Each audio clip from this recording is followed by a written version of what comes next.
Bueno, buenas tardes a todos. Nuevamente estamos con la continuación del video de TENS, el capítulo de electroanalgesia. Espero que este video salga un poquito mejor. Vamos a tratar de hacerlo más rápido y vamos a continuar.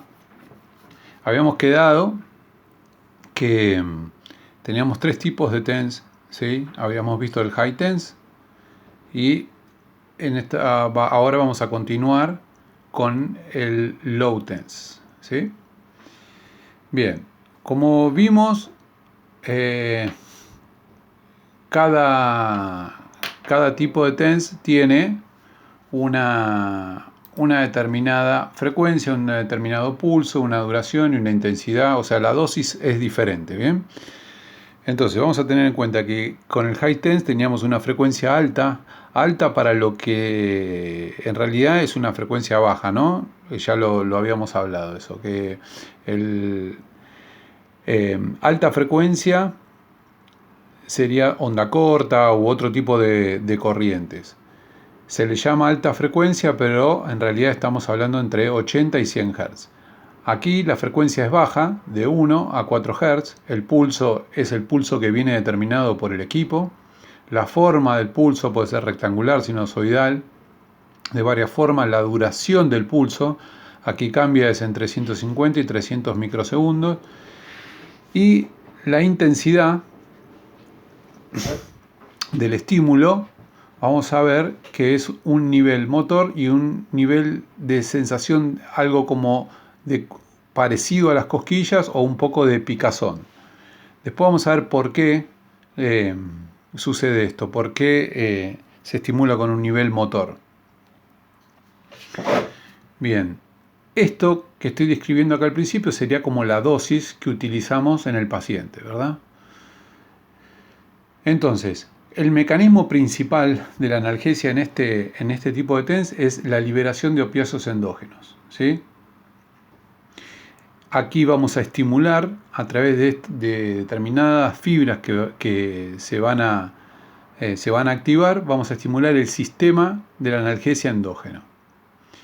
El sistema de la analgesia endógeno es un conjunto de núcleos y es un sistema que libera opiáceos al líquido cefalorraquídeo y demás tejidos que el cuerpo posee en forma natural, en forma fisiológica, ¿sí? Lo que vamos a hacer nosotros es estimular determinadas fibras para despertar o activar este sistema de la analgesia, ¿sí?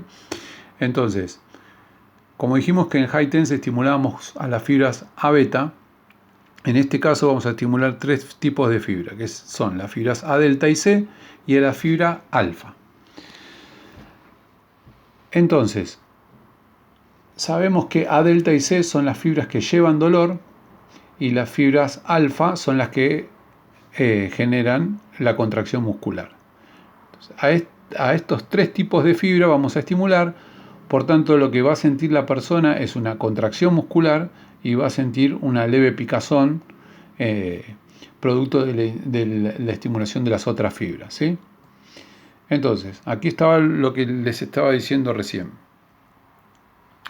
Este sistema inhibidor descendente o sistema de analgesia endógeno se activa. Básicamente, esto está conformado por tres núcleos: la sustancia gris periacuectal, el núcleo magno del RAFE y otro complejo de neuronas en la sustancia gelatinosa de Rolando, ¿sí? En la parte posterior de la médula. Entonces, al activarse estas fibras A delta y C, van a llevar el dolor hacia el tálamo,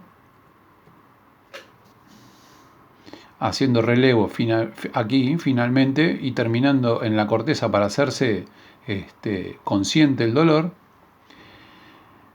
Pero previamente, al subir estas fibras, lo que hace antes de terminar en el tálamo, mandan colaterales a este núcleo de la sustancia gris periacuectal.